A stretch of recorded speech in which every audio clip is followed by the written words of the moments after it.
ಕೆಲವೊಂದಿಷ್ಟು ಮಹತ್ವದ ಅಪ್ಡೇಟ್ಸ್ ಬರ್ತಾ ಇದ್ದು ರಾಜ್ಯದ ಸರ್ಕಾರಿ ನೌಕರರಿಗೆ ಸಿಹಿ ಸುದ್ದಿ ಇದೆ. ರಾಜ್ಯದಲ್ಲಿ ಅವರ ಒಂದು ಫಿಟ್ಮೆಂಟ್ ಆಗಿರಲಿ ಮತ್ತು ರಾಜ್ಯ ಸರ್ಕಾರಿ ನೌಕರರ 7ನೇ ವೇತನ ಆಯೋಗದ ಅಡಿಯಲ್ಲಿ ಸರ್ಕಾರಿ ನೌಕರರ ಸಂಬಳ ಆಲ್ಮೋಸ್ಟ್ ಆಲ್ ಡಬಲ್ ಆಗಲಿದ್ದು ರಾಜ್ಯ ಸರ್ಕಾರಿ ನೌಕರರು ಕಾಯ್ತಾ ಇರುವಂತಹ ವಿಷಯಕ್ಕೆ ತೆರೆ ಬೀಳಲಿದ್ದು ರಾಜ್ಯ ಸರ್ಕಾರಿ ನೌಕರರ ಸಿಹಿ ಸುದ್ದಿ ಇದೆ. ಮಾನ್ಯ ಸರ್ಕಾರಿ ನೌಕರರು ಈ ಒಂದು ಮಾಹಿತಿ ಎಲ್ಲರೂ ಆಲಿಸಬೇಕು ಹಾಗೂ ರಾಜ್ಯದ ನಿಮ್ಮ ಒಂದು ಸರ್ಕಾರಿ ನೌಕರರಿಗೆ ತಲುಪಿಸುವಂತ ಕೆಲಸವನ್ನು ಆಗಬೇಕು ಅಂತ ಹೇಳ್ತಾ ಬನ್ನಿ ನೋಡೋಣ ರಾಜ್ಯ ಸರ್ಕಾರಿ ನೌಕರರ ಹೊಸ ಸುದ್ದಿಯನ್ನು ಯಾವ ರೀತಿಯಾಗಿದೆ. ರಾಜ್ಯ ಸರ್ಕಾರಿ ನೌಕರರ ಕುರಿತು ಮಾನ್ಯ ಮುಖ್ಯಮಂತ್ರಿಗಳು ಏನು ಹೇಳಿದ್ದಾರೆ ಮತ್ತು ಸರ್ಕಾರಿ ನೌಕರರ ವೇತನ ಆಯೋಗಕ್ಕೆ ಸಂಬಂಧಿಸಿದಂತ ಹೊಸ ಅಪ್ಡೇಟ್ಸ್ ಏನಿದ್ದು ಫಿಟ್ಮೆಂಟ್ ಬಗ್ಗೆ ಯಾವೆಲ್ಲ ನಿರ್ಧಾರ ಕೈಗೊಳ್ಳಲಾಗಿದೆ.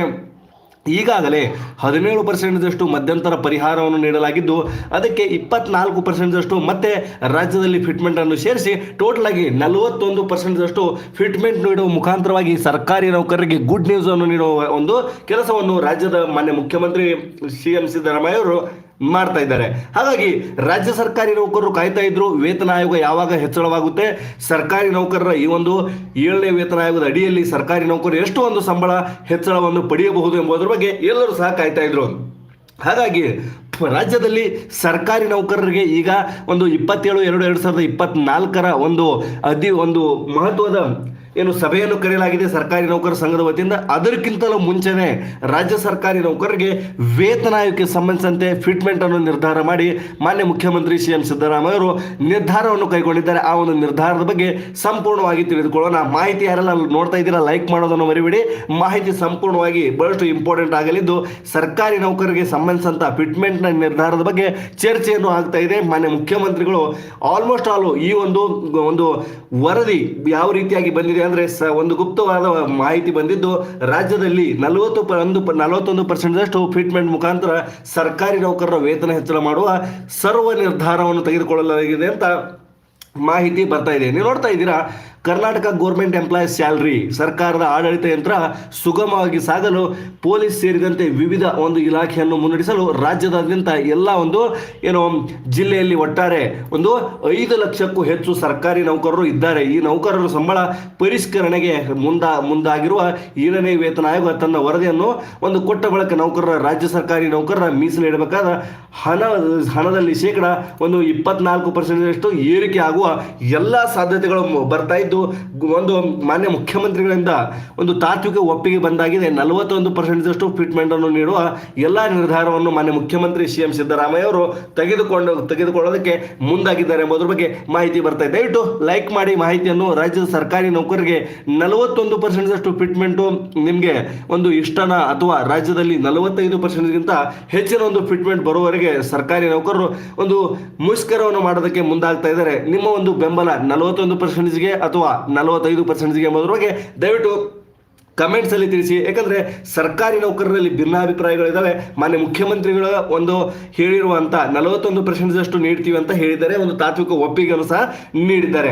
ಆದ್ರೆ ಕೆಲವೊಂದಿಷ್ಟು ಜನ ಸರ್ಕಾರಿ ನೌಕರರು 45% ನೀಡಲೇಬೇಕು. ಈ 45% ನೀಡಲಿಲ್ಲ ಅಂದ್ರೆ ಸರ್ಕಾರಿ ನೌಕರರು ಅನಿರ್ದಿಷ್ಟ ಅವಧಿ ಮುಷ್ಕರ ಮಾಡಲಾಗುವುದು ಸರ್ಕಾರಿ ನೌಕರರ ವತಿಯಿಂದ ಎಂಬುದರ ಬಗ್ಗೆ ತಿಳಿಸಿದ್ದಾರೆ. ಹಾಗಾಗಿ ಸರ್ಕಾರಿ ನೌಕರರ ಒಲವು ಯಾವ ಕಡೆ ಇದೆ ಎಂಬುದರ ಬಗ್ಗೆ ಸಹ ಅವರ ಯಾವ ರೀತಿಯಂತ ಒಪಿನಿಯನ್ ಇದೆ ಎಂಬುದರ ಬಗ್ಗೆ ಸಹ ಸರ್ಕಾರಿ ನೌಕರರ ಈ ಒಪಿನಿಯನ್ ದಯವಿಟ್ಟು ಕಮೆಂಟ್ಸ್ ಅಲ್ಲಿ ತಿಳಿಸಿ. ಲೈಕ್ ಮಾಡಿ ಮಾಹಿತಿಯನ್ನು ನಾವು ಸಂಪೂರ್ಣವಾಗಿ ತಿಳಿದುಕೊಳ್ಳೋಣ. ನೋಡ್ತಾ ಇದ್ದೀರಾ ಹೈಲೈಟ್ಸ್ ಬಗ್ಗೆ 2022 ಮತ್ತು 23ನೇ ರಾಜ್ಯ ಸರ್ಕಾರಿ ನೌಕರರ ಸಂಬಳದ ವೆಚ್ಚ 50,061 ಕೋಟಿ ರೂಪಾಯಿಗಳಲ್ಲಿ ಇತ್ತು. 2023 ಮತ್ತು 23ರಲ್ಲಿ 23-24ರಲ್ಲಿ 65 ಇಲ್ಲಿ 003 ಕೋಟಿ ರೂಪಾಯಿಗಳಲ್ಲಿ ಏರಿಕೆ ಆಗಿತ್ತು. ತದನಂತರ 2024 ಮತ್ತು 25ನೇ ಸಾಲಿನಲ್ಲಿ ಸಂಬಳಕ್ಕಾಗಿಯೇ 80,434 ಕೋಟಿ ರೂಪಾಯಿ ಹಣವನ್ನು ತೆಗೆದಿಡಬೇಕಾಗಿದೆ. ಈ ಲೆಕ್ಕಾಚಾರ ಈಗ ಹೊಸ ಬಂದಿರುವಂತಹ ಮಾಹಿತಿಯ ಪ್ರಕಾರ ನಾವು ತಿಳಿದುಕೊಳ್ತಾ ಇದ್ದೀವಿ. ದಯವಿಟ್ಟು ಈ ಹೈಲೈಟ್ಸ್ ಅನ್ನು ತಿಳಿದುಕೊಳ್ಳಿ. 2022ರಿಂದ 25ರ 24ರ ಲೆಕ್ಕಾಚಾರ ಯಾವ ರೀತಿಯಾಗಿದೆ ಎಂಬುದರ ಬಗ್ಗೆ ನೀವು ನೋಡ್ತಾ ಇದ್ದೀರಾ. ಸರ್ಕಾರಿ ನೌಕರರಿಗೆ ನೀಡಿರುವಂತಹ ಒಂದು ಸಂಬಳದ ಬಗ್ಗೆ ತಿಳಿತಾ ಇದ್ದಾರೆ. ಹಾಗಾಗಿ ನೀವು ನೋಡ್ತಾ ಇದ್ದೀರಾ, ಸರ್ಕಾರಿ ನೌಕರರ ಸಂಘಟನೆಗಳು 2001 ಪ್ರೀವಿಯಸ್ ಆಗಿ 17% ಮಧ್ಯಂತರ ಪರಿಹಾರವನ್ನು ತೆಗೆದುಕೊಳ್ಬೇಕಾದ್ರೆ ಒಂದು ದೊಡ್ಡ ಮುಷ್ಕರವನ್ನೇ ಮಾಡಬೇಕಾಗಿತ್ತು. ಆ ಒಂದು ಮುಷ್ಕರದ ಒಂದು ಅನಿರ್ದಿಷ್ಟಾವಧಿ 1 ದಿನದ ಮುಷ್ಕರದ ಫಲವಾಗಿ ಸರ್ಕಾರಿ ನೌಕರರಿಗೆ ಏನಂದ್ರೆ 17% ಮಧ್ಯಂತರ ಪರಿಹಾರ ಸಿಕ್ಕಿತ್ತು. ಆ ಒಂದು ಮಧ್ಯಂತರ ಪರಿಹಾರದ ಜೊತೆಗಾಗಿನೇ ಈಗ ತದನಂತರ ಮತ್ತೆ 21% ಒಂದು IR ಅನ್ನು ಸೇರಿಸಿ ಅಂದ್ರೆ ಟೋಟಲ್ ಆಗಿ 41% ಒಂದು ಫಿಟ್ಮೆಂಟ್ ಅನ್ನು ನೀಡುವ ಮುಖಾಂತರವಾಗಿ ಸರ್ಕಾರಿ ನೌಕರರಿಗೆ ಸಿಹಿ ಸುದ್ದಿಯನ್ನು ನೀಡೋದಕ್ಕೆ ಮಾನ್ಯ ಮುಖ್ಯಮಂತ್ರಿ CM ಸಿದ್ದರಾಮಯ್ಯ ಅವರು ಮುಂದಾಗಿದ್ದಾರೆ. ತದನಂತರ ನಾವು ನೋಡೋದಾದ್ರೆ ಒಂದು 7ನೇ ವೇತನ ಆಯೋಗವನ್ನು ರಚನೆ ಮಾಡಿ ಒಂದು 7ನೇ ವೇತನ ಆಯೋಗ ಜಾರಿಗೆ ಒತ್ತಾಯಿಸಿ ಪ್ರತಿಭಟನೆ ನಡೆಸಿದ ನೌಕರರು ಎಂಬುದರ ಬಗ್ಗೆ ಫ್ರೀಡಂ ಪಾರ್ಕ್ನಲ್ಲಿ ಸರ್ಕಾರಿ ನೌಕರರು ನೋಡ್ತಾ ಇದ್ರ 7ನೇ ವೇತನ ಆಯೋಗದ ಜಾರಿ ಒತ್ತಾಯಿಸಿ ಪ್ರತಿಭಟನೆ ನಡೆಸಿದ ಸರ್ಕಾರಿ ನೌಕರರು. ಬಹಳಷ್ಟು ಸರ್ಕಾರಿ ನೌಕರರು ಪ್ರತಿಭಟನೆಗಳು ಇಲ್ಲಿ NPS ನೌಕರರ ಸಂಘ ಆಗಿರ್ಬೋದು, ರಾಜ್ಯದಲ್ಲಿ ಸಚಿವಾಲಯ ನೌಕರರ ಸಂಘ ಆಗಿರ್ಬೋದು, ರಾಜ್ಯ ಸರ್ಕಾರಿ ನೌಕರರ ಸಂಘದ ಒಂದು ಎಲ್ಲರೂ ಸಹ ಒಂದು ವಿವಿಧ ಸಂಘ ಸಂಸ್ಥೆಗಳು ವೇತನ ಆಯೋಗ ಹೆಚ್ಚಳಕ್ಕೆ ಸಂಬಂಧಿಸಿದಂತೆ ಎಲ್ಲಾ ಸರ್ಕಾರಿ ನೌಕರರನ್ನು ಒಗ್ಗೂಡಿಸಿ ಒಂದು ಒತ್ತಾಯವನ್ನು ಮಾಡಿ ಪ್ರತಿಭಟನೆಗಳು ನಡೆಸ್ತಾ ಇದ್ದಾರೆ ಅಲ್ಲಲ್ಲಿ. ಹಾಗಾಗಿ ರಾಜ್ಯದಲ್ಲಿ ಪ್ರಮುಖ ಬೇಡಿಕೆ ವೇತನ ಆಯೋಗ, OPS ಮತ್ತು ರಾಜ್ಯ ಒಂದು ಏನು ಕ್ಯಾಶ್ಲೆಸ್ ಟ್ರೀಟ್ಮೆಂಟ್ ಬಗ್ಗೆ ಮಾನ್ಯ ಮುಖ್ಯಮಂತ್ರಿಗಳು ಗಮನ ಹರಿಸಲೇಬೇಕಾಗುತ್ತದೆ. ಈಗಾಗಲೇ ಎಲ್ಲ ರೀತಿಯಂತ ಸರ್ಕಾರಿ ನೌಕರರು ಸಿಡಿದೆದ್ದಿದ್ದಾರೆ. ರಾಜ್ಯದಲ್ಲಿ 7ನೇ ವೇತನ ಆಯೋಗದ ಜಾರಿಗೆ ಒತ್ತಾಯಿಸಿ ಪ್ರತಿಭಟನೆಗಳು ಅಲ್ಲಲ್ಲಿ ನಡೆಸ್ತಾ ಇದ್ದಾರೆ. ತದನಂತರ ನಾವು ಮಾಹಿತಿಯನ್ನು ನೋಡ್ತಾ ಹೋದ್ರೆ ಯಾವ ರೀತಿ ಇದೆ ಅಂದ್ರೆ ಏನು ರಾಜ್ಯ ಸರ್ಕಾರಿ ನೌಕರರ ವೇತನಕ್ಕೆ ಒಂದು ರಾಜ್ಯ ಸರ್ಕಾರ ವೆಚ್ಚ ಮಾಡುವ ಹಣದ ಪ್ರಮಾಣದಲ್ಲಿ ಬರೋಬ್ಬರಿ 24% ಏರಿಕೆ ಆಗಲಿದೆ. ಒಟ್ಟಾರೆ 15,431 ಕೋಟಿ ರೂಪಾಯಿ ಹೆಚ್ಚುವರಿ ಹೊರೆ ಸರ್ಕಾರದ ಮೇಲೆ ಬೀಳಲಿದೆ. ಸಿದ್ದರಾಮಯ್ಯ ಅವರು ಮಂಡಿಸಿದ ಬಜೆಟ್ ಸಂಬಳದ ವೆಚ್ಚದಲ್ಲಿ ಈ ಏರಿಕೆ ದಾಖಲೆಯಾಗಿದೆ. ಮುಂಬರುವ 2024-25 ಆರ್ಥಿಕ ವರ್ಷಕ್ಕೆ ಈ ಹೆಚ್ಚುವರಿ ಹಣ ಹೊಂದಿಸಬೇಕಾದ ಅನಿವಾರ್ಯತೆ ಇದೆ ಎಂಬುದರ ಬಗ್ಗೆ ಮಾಹಿತಿ ನೋಡ್ತಾ ಇದ್ದೀರಾ. ಬಜೆಟ್ನಲ್ಲಿ ಯಾವುದೇ ರೀತಿಯಾಗಿ ಒಂದು ವೇತನ ಆಯೋಗಕ್ಕೆ ಸಂಬಂಧಿಸಿದಂತೆ ಮಹತ್ವದ ಮಾಹಿತಿ ಬಂದಿಲ್ಲ ಅಂತ ಸರ್ಕಾರಿ ನೌಕರರು ದೂಡ್ತಾ ಇದ್ರು. ಆದ್ರೆ ಸರ್ಕಾರಿ ನೌಕರರಿಗೆ ಬಜೆಟ್ನಲ್ಲಿ ಯಾವ ರೀತಿ ಅಂತ ಲೆಕ್ಕಾಚಾರ ಇದೆ, ಆ ಒಂದು ಲೆಕ್ಕಾಚಾರದ ಬಗ್ಗೆ ತಿಳಿದುಕೊಳ್ತಾ ಇದ್ದೀರಾ. ನೋಡ್ತಾ ಇದ್ದೀರಾ ಲೆಕ್ಕಾಚಾರ ಯಾವ ರೀತಿಯಾಗಿ ಬಜೆಟ್ನಲ್ಲಿ ಇದೆ ಎಂಬುದರ ಬಗ್ಗೆ. ಆ ಒಂದು ಬಜೆಟ್ನಲ್ಲಿ ಹಣವನ್ನು ಕಾಯ್ದಿರಿಸಲಿಲ್ಲ, ಆದರೂ ಸಹ ಅದಕ್ಕೆ ಬೇಕಾಗಿರುವಂತಹ ಹೆಚ್ಚುವರಿ ಹಣವನ್ನು ರಾಜ್ಯದಲ್ಲಿ ಬಜೆಟ್ನಲ್ಲಿನೇ ಒಂದು ಬೇರೆ ಕಾರಣ, ಒಂದು ಹೆಸರನ್ನು ಹೇಳದೆ ಬೇರೆ ಒಂದು ಕಾರಣಕ್ಕಾಗಿಯೇ ತೆಗೆದಿಟ್ಟು ಸರ್ಕಾರಿ ನೌಕರರಿಗೆ ವೇತನ ಆಯೋಗಕ್ಕೆ ಸಂಬಂಧಿಸಿದಂತೆ ಮುಂದಿನ ದಿನಗಳಲ್ಲಿ ಅಂದ್ರೆ ಇನ್ನೇನು ಕೆಲವು 15 ದಿನಗಳ ಒಳಗಾಗಿನೇ ವೇತನ ಆಯೋಗಕ್ಕೆ ಆ ಒಂದು ಹಣವನ್ನೇ ನೀಡುವಂತ ಕೆಲಸ ರಾಜ್ಯದ ಸರ್ಕಾರದಿಂದ ಆಗಲಿದೆ. ಆ ಒಂದು ಮಾಹಿತಿಯನ್ನು ನೀವು ನೋಡ್ತಾ ಇದ್ದೀರಾ. ಈ ಒಂದು ಅಂಡರ್ಲೈನ್ ಅಂತ ಒಂದು ಮಾಡಿದೀವಿ, ಆ ಹೈಲೈಟ್ ಮಾಡಿರುವಂತ ಮಾಹಿತಿ ನೀವು ನೋಡ್ತಾ ಇದ್ದೀರಾ. ಹಾಗಾಗಿ ದಯವಿಟ್ಟು ಈ ಒಂದು ಮಾಹಿತಿ ನೋಡ್ತಾ ಇದ್ದೀರಾ, ಲೈಕ್ ಮಾಡಿ. ಮಾಹಿತಿ ಬಹಳಷ್ಟು ಇಂಪಾರ್ಟೆಂಟ್ ಆಗಲಿದೆ. ಸರ್ಕಾರಿ ನೌಕರರು ಕೇಳ್ತಾ ಇದ್ರು ವೇತನ ಆಯೋಗಕ್ಕೆ ಸಂಬಂಧಿಸಿದಂತೆ, ಯಾರೂ ಸಹ ವೇತನ ಆಯೋಗಕ್ಕೆ ಸಂಬಂಧಿಸಿದಂತೆ ಮಾನ್ಯ ಮುಖ್ಯಮಂತ್ರಿ CM ಸಿದ್ದರಾಮಯ್ಯ ಅವರು ಹಣವನ್ನು ಮೀಸಲಿಟ್ಟಿಲ್ಲ ಅಂತ ಹೇಳ್ತಾ ಇದ್ರು.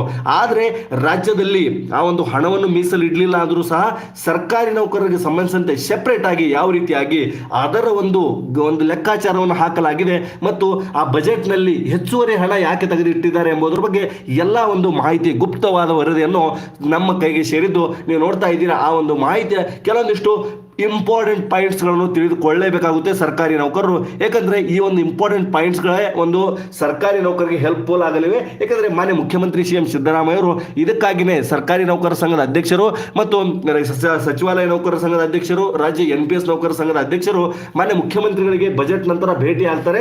ಭೇಟಿಯಾಗಿ ಸರ್ಕಾರಿ ನೌಕರರಿಗೆ ನೀವು ಬಜೆಟ್ನಲ್ಲಿ ಯಾವುದೇ ರೀತಿಯಾಗಿ ಹಣ ಕಾಯ್ದಿರಿಸದೆ ಇರೋದು ರಾಜ್ಯದ ಸರ್ಕಾರಿ ನೌಕರರಿಗೆ ಅನ್ಯಾಯವಾಗಿದೆ ಎಂಬುದರ ಬಗ್ಗೆ ಮಾನ್ಯ ಮುಖ್ಯಮಂತ್ರಿಗಳಲ್ಲಿ ಹೇಳ್ತಾರೆ. ಆದ್ರೆ ಮಾನ್ಯ ಮುಖ್ಯಮಂತ್ರಿಗಳು ಒಂದೇ ಒಂದು ಆನ್ಸರ್ ನೀಡುತ್ತಾರೆ, ರಾಜ್ಯ ಸರ್ಕಾರಿ ನೌಕರರಿಗೆ ಯಾವುದೇ ರೀತಿಯಾಗಿ ಅನ್ಯಾಯವಾಗಿಲ್ಲ, ನಾವು ಬಜೆಟ್ನಲ್ಲಿ ಹಣವನ್ನು ಕಾಯ್ದಿರಿಸದೇ ಇರೋದಕ್ಕೆ ಕೆಲವೊಂದಿಷ್ಟು ಕಾರಣಗಳಿರ್ತವೆ. ಎಲ್ಲಾ ರೀತಿಯಂತ ಒಂದು ಮಾಹಿತಿಯನ್ನು 7ನೇ ವೇತನ ಆಯೋಗದ ವತಿಯಿಂದ ನಾವು ತೆಗೆದುಕೊಂಡು ಮುಂದಿನ ದಿನಗಳಲ್ಲಿ ಹಣವನ್ನು ಕಾಯ್ದಿರಿಸುವ ಎಲ್ಲ ಒಂದು ವ್ಯವಸ್ಥೆಯನ್ನು ಬಜೆಟ್ನಲ್ಲೇ ಮಾಡಲಾಗಿದೆ. ಯಾವುದೇ ರೀತಿಯಂತ ಒಂದು ಸರ್ಕಾರಿ ನೌಕರರು ಯಾವುದೇ ರೀತಿಯಾಗಿ ಅನಿರ್ದಿಷ್ಟಾವಧಿ ಮುಷ್ಕರವಾಗಲಿ ಮತ್ತೊಂದು ಮಾಡೋದಕ್ಕೆ ಹೋಗಬಾರದು ರಾಜ್ಯ ಸರ್ಕಾರಿ ನೌಕರರು ಎಂಬುದರ ಬಗ್ಗೆ ಮೊನ್ನೆ ತಾನೇ ಅವರ ಒಂದು ಬಹಿರಂಗವಾದ ಸ್ಟೇಟ್ಮೆಂಟ್ ಅಲ್ಲಿ ನೋಡಿದ್ದೀರಾ. ಮೊನ್ನೆ 7ನೇ ವೇತನ ಆಯೋಗ ಇದೊಂದು ವಿಷಯ ಆದರೆ 6ನೇ ವೇತನ ಆಯೋಗದ ಅಡಿಯಲ್ಲಿನೂ ಸಹ 30% ಫಿಟ್ಮೆಂಟ್ ನಾನೇ ನೀಡಿದ್ದೇನೆ. 7ನೇ ವೇತನ ಆಯೋಗ ಸಹ ನಾನೇ ನೀಡ್ತೀನಿ, ಅದನ್ನು ಒಂದು ಸಮಂಜಸವಾದ ಫಿಟ್ಮೆಂಟ್ನೊಂದಿಗೆ ಅಂತ ಮಾನ್ಯ ಮುಖ್ಯಮಂತ್ರಿಗಳು ಟ್ವಿಟರ್ ಹ್ಯಾಂಡಲಲ್ಲಿ ನೀವು ಮಾಹಿತಿಯನ್ನು ಪಡೆದುಕೊಳ್ಬೋದು. ಮಾನ್ಯ ಮುಖ್ಯಮಂತ್ರಿಗಳ ಒಂದು ಅಧಿಕೃತವಾದಂಥ ಟ್ವೀಟ್ ಒಂದು ಹಾಕಿದ್ದಾರೆ. ಹಾಗಾಗಿ ರಾಜ್ಯದಲ್ಲಿ ಆ ಒಂದು ಬಜೆಟ್ನಲ್ಲಿ ಹಣ ಕಾಯ್ದಿರಿಸಲಿಲ್ಲ ಅಂತ ಸರ್ಕಾರಿ ನೌಕರರು ಒಂದು ತಮ್ಮ ಒಂದು ಅಳಲನ್ನು ದೂಡ್ತಾ ಇದ್ರು. ಮಾನ್ಯ ಮುಖ್ಯಮಂತ್ರಿಗಳು ಒಂದು ಸರ್ಕಾರಿ ನೌಕರ ಸ್ನೇಹಿ ಇಲ್ಲ ಅಂತ ಹೇಳ್ತಾ ಇದ್ರು. ಆದರೆ ಈ ಎಲ್ಲ ಒಂದು ಆಪಾದನೆಗಳು ಒಂದು ಈ ರೀತಿಯಂಥ ಒಂದು ಸರ್ಕಾರಿ ನೌಕರರು ಒಂದು ಮಾನ್ಯ ಮುಖ್ಯಮಂತ್ರಿಗಳ ವಿರುದ್ಧವಾಗಿ ಮಾತಾಡ್ತಾ ಇರೋದನ್ನು ಮಾನ್ಯ ಮುಖ್ಯಮಂತ್ರಿಗಳು ಈಗ ಯಾವ ರೀತಿಯಂಥ ಆನ್ಸರ್ ಅನ್ನು ನೀಡಿದ್ದಾರೆ ಎಂಬುದರ ಬಗ್ಗೆ ಗುಪ್ತವಾದ ಮಾಹಿತಿ ಇದೆ. ಯಾಕಂದ್ರೆ ಸರ್ಕಾರಿ ನೌಕರರಿಗೆ ಸಂಬಂಧಿಸಿದಂತೆ ಬರೋಬ್ಬರಿ 24% ಏರಿಕೆ ಆಗಲಿದೆ. ಒಟ್ಟಾರೆ 15,431 ಕೋಟಿ ರೂಪಾಯಿ ಹೆಚ್ಚುವರಿ ಹೊರೆಯನ್ನು ಸರ್ಕಾರದ ಮೇಲೆ ಬೀಳಲಿದೆ. ಆ ಒಂದು ಹಣವನ್ನು ಮಾನ್ಯ ಮುಖ್ಯಮಂತ್ರಿಗಳು ಆ ಒಂದು ಬಜೆಟ್ನಲ್ಲಿನೇ ಒಂದು ಕಾಯ್ದಿರಿಸುವಂಥ ಕೆಲಸವನ್ನು ಮಾಡಿದ್ದಾರೆ. ದಯವಿಟ್ಟು ಈ ಒಂದು ಮಾಹಿತಿಯನ್ನು ಸರ್ಕಾರಿ ನೌಕರರು ಯಾರೆಲ್ಲ ನೋಡ್ತಾ ಇದ್ದೀರಾ ಲೈಕ್ ಮಾಡಿ. ಮಾಹಿತಿ ಬಹಳಷ್ಟು ಇಂಪಾರ್ಟೆಂಟ್ ಆಗಿದೆ. ನಿಮ್ಮ ಒಂದು ಅನಿಸಿಕೆಯನ್ನು ಕಮೆಂಟ್ಸ್ ಅಲ್ಲಿ ತಿಳಿಸಿ. ಯಾಕಂದ್ರೆ ಬಜೆಟ್ನಲ್ಲಿ ಹಣ ಕಾಯ್ದಿರಿಸಲಿಲ್ಲ ಅಂತ ಮಾನ್ಯ ಮುಖ್ಯಮಂತ್ರಿಗಳ ವಿರುದ್ಧವಾಗಿ ಸರ್ಕಾರಿ ನೌಕರರು ಸಿಡಿದಾಡ್ತಾ ಇದ್ರು. ಆದರೆ ಈಗ ಹೇಳ್ತಾ ಇರುವಂಥ ಒಂದು ಮಾಹಿತಿ ಯಾವ ರೀತಿಯಾಗಿ ಬಂದಿದೆ ಅಂದ್ರೆ ಈ ಒಂದು ಬಜೆಟ್ನಲ್ಲಿನೇ ಹಣವನ್ನು ಹೆಚ್ಚುವರಿಯಾಗಿ ತೆಗೆದಿರಿಸಲಾಗಿದೆ ವಿವಿಧ ಕಾರಣಗಳನ್ನು ನೀಡಿ. ಆ ಒಂದು ಕಾರಣಗಳನ್ನು ನೀಡಿ ವಿಷಯ ಒಂದು ನೇರವಾಗಿ ರಾಜ್ಯ ಸರ್ಕಾರಿ ನೌಕರರಿಗೆ ವೇತನ ಆಯೋಗಕ್ಕೆ ಸಂಬಂಧಿಸಿದಂತೆ ಇಷ್ಟು ಹಣವನ್ನು 15,431 ಕೋಟಿ ರೂಪಾಯಿಗಳು ಹೆಚ್ಚುವರಿ ಸರ್ಕಾರದ ಮೇಲೆ ಹೊರೆ ಬೀಳಲಿದೆ. ಆ ಒಂದು ಸಿದ್ದರಾಮಯ್ಯ ಅವರು ಮಂಡಿಸಿದ್ದ ಕರ್ನಾಟಕ ಬಜೆಟ್ನಲ್ಲಿ ಸಂಬಳದ ವೆಚ್ಚದಲ್ಲಿ ಈ ಒಂದು ಏರಿಕೆ ದಾಖಲಾಗಿದೆ ಎಂಬುದರ ಬಗ್ಗೆ ನೀವು ನೋಡ್ತಾ ಇದ್ದೀರಾ. ಈ ಒಂದು ಪಾಯಿಂಟೇ ಸರ್ಕಾರಿ ನೌಕರರಿಗೆ ಬಹಳಷ್ಟು ಇಂಪಾರ್ಟೆಂಟ್ ಆಗಿದೆ.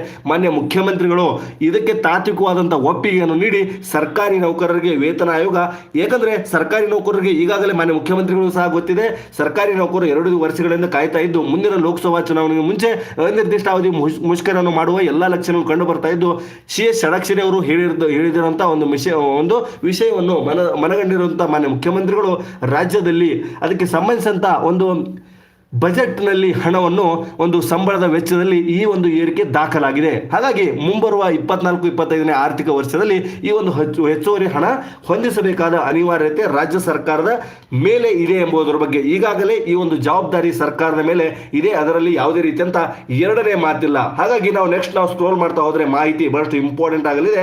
ರಾಜ್ಯದಲ್ಲಿ ನೋಡ್ತಾ ಇದ್ದೀರಾ, ಸರ್ಕಾರ ಈಗಾಗಲೇ 7ನೇ ವೇತನ ಆಯೋಗದ ರಚನೆ ಮಾಡಿದೆ 19/11/2022 ಅವಾಗ ಕೆ ಸುಧಾಕರ್ ಅವರ ಅಧ್ಯಕ್ಷತೆಯಲ್ಲಿ ಈ ಒಂದು ಸಮಿತಿಯನ್ನು ರಚನೆ ಮಾಡಲಾಗಿತ್ತು. ಬಿಜೆಪಿ ಸರ್ಕಾರದ ಬೊಮ್ಮಾಯಿ ಅವರು ಒಂದು ಮುಖ್ಯಮಂತ್ರಿಗಳಾಗಿದ್ದರು. ತದನಂತರ ಈ ಆಯೋಗ ತನ್ನ ಶಿಫಾರಸನ್ನು ನೀಡಿಲ್ಲ.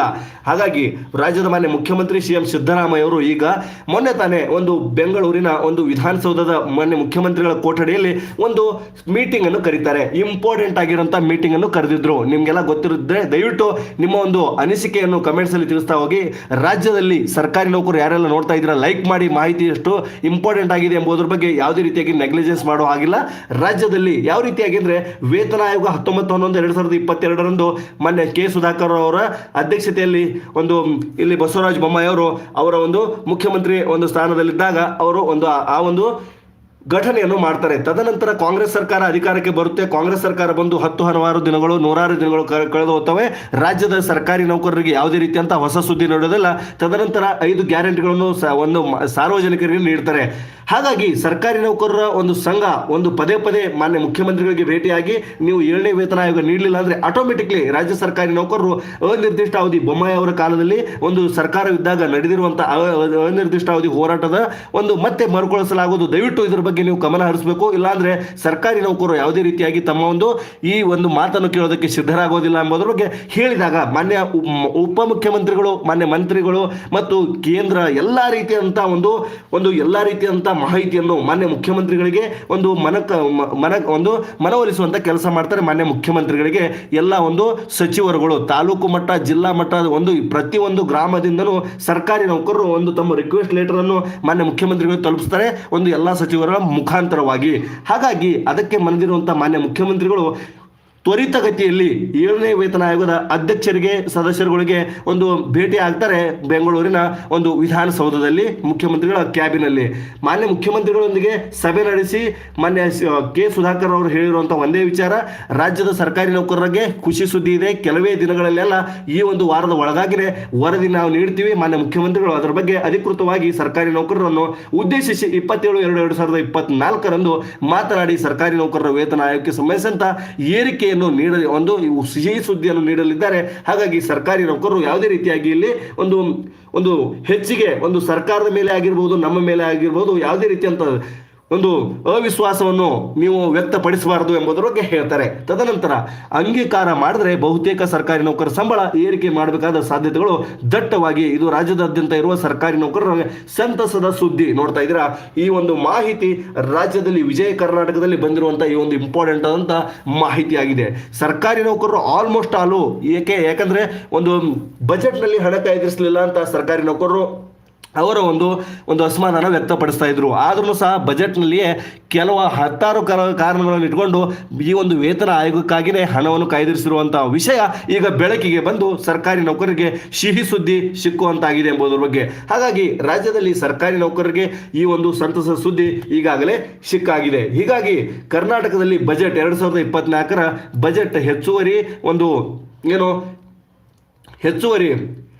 ರಾಜ್ಯದಲ್ಲಿ ಒಂದು ಹೆಚ್ಚುವರಿ ಬಜೆಟ್ಗೆ ಸಂಬಂಧಿಸಿದಂತೆ ಈಗ ನೀವೆಲ್ಲ ಒಂದು ಮಾಹಿತಿಯನ್ನು ನೀವು ನೋಡಿದ್ದೀರಾ. ಹಾಗಾಗಿ ರಾಜ್ಯದ ಸರ್ಕಾರಿ ನೌಕರರಿಗೆ ಎಲ್ಲ ರೀತಿಯಂತ ಮಾಹಿತಿ ದೊರಕಿದಂತಾಗಿದ್ದು ರಾಜ್ಯ ಸರ್ಕಾರಿ ನೌಕರರು ಎಲ್ಲ ರೀತಿಯಂತ ಒಂದು 27/2/2024 ಆ ಒಂದು ಮಹತ್ವದ 7ನೇ ವೇತನ ಆಯೋಗಕ್ಕೆ ಸಂಬಂಧಿಸಿದಂತ ನಡೆಯಲಿರುವ ಆ ಒಂದು ಸಮಾವೇಶಕ್ಕೆ ತೆರಳಿ ರಾಜ್ಯದ ಮಾನ್ಯ ಮುಖ್ಯಮಂತ್ರಿಗಳನ್ನು ಭೇಟಿಯಾಗಿ ರಾಜ್ಯದಲ್ಲಿ ಫಿಟ್ಮೆಂಟ್ಗೆ ಸಂಬಂಧಿಸಿದಂತೆ ಈಗಾಗಲೇ ಟೋಟಲ್ ಆಗಿ 41-42% ಫಿಟ್ಮೆಂಟ್ ಅನ್ನು ಮಾನ್ಯ ಮುಖ್ಯಮಂತ್ರಿಗಳು ನೀಡೋದಕ್ಕೆ ಒಪ್ಪಿಗೆಯನ್ನು ನೀಡಿದ್ದಾರೆ. ಹಾಗಾಗಿ ಸರ್ಕಾರಿ ನೌಕರರಿಗೆ ಸಿಹಿ ಸುದ್ದಿ ಇದೆ.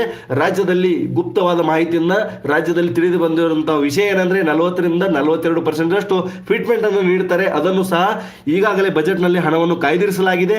ಆ ಒಂದು ಲೆಕ್ಕಾಚಾರವನ್ನು ಮಾಡಲಾಗಿದೆ ಮತ್ತು ನಾಳೆ ಅಥವಾ ನಾಡಿದ್ರಲ್ಲಿನೇ ವೇತನ ಆಯೋಗ ತನ್ನ ವರದಿಯನ್ನು ನೀಡಿ ರಾಜ್ಯದಲ್ಲಿ 27ರಂದು ಫಿಟ್ಮೆಂಟ್ ಅನ್ನು ಮಾನ್ಯ ಮುಖ್ಯಮಂತ್ರಿಗಳು ಸರ್ಕಾರಿ ನೌಕರರು ಉದ್ದೇಶಿಸಿ ಮಾತನಾಡಿ ಆ ಒಂದು ಮಾಹಿತಿಯನ್ನು ಸರ್ಕಾರಿ ನೌಕರರಿಗೆ ನೀಡಿ ಸರ್ಕಾರಿ ನೌಕರರನ್ನು ಲೋಕಸಭಾ ಚುನಾವಣೆಗೆ ಮುಂಚೆ ರಾಜ್ಯ ಸರ್ಕಾರಿ ನೌಕರರಿಗೆ ತಮ್ಮ ಕಡೆ ಒಂದು ವಾಲಿಸುವಂತ ಕೆಲಸವನ್ನು ಮಾಡ್ತಾ ಇದ್ದಾರೆ. ಹಾಗಾಗಿ ಮಾಹಿತಿ ದಯವಿಟ್ಟು ಲೈಕ್ ಮಾಡಿ, ಶೇರ್ ಮಾಡಿ, ನಿಮ್ಮ ಒಂದು ಅನಿಸಿಕೆಯನ್ನು ಕಮೆಂಟ್ಸ್ ಅಲ್ಲಿ ತಿಳಿಸ್ತಾ ಅಂತ ಹೇಳ್ತಾ ಶಿವರ ನೆಕ್ಸ್ಟ್ ವಿಡಿಯೋದಲ್ಲಿ ನೆಕ್ಸ್ಟ್ ಅಪ್ಡೇಟ್ಸ್ಗಳೊಂದಿಗೆ ಇದೊಂದಾಗಿತ್ತು ಫಿಟ್ಮೆಂಟ್ಗೆ ಸಂಬಂಧಿಸಿದಂತೆ ಮಾನ್ಯ ಮುಖ್ಯಮಂತ್ರಿಗಳಿಂದ ನೀಡಿರುವಂತಹ ಮಹತ್ವದ ಮಾಹಿತಿಯ ಬಗ್ಗೆ ಕೆಲವೊಂದಿಷ್ಟು ಬಿಗ್ ಅಪ್ಡೇಟ್ಸ್.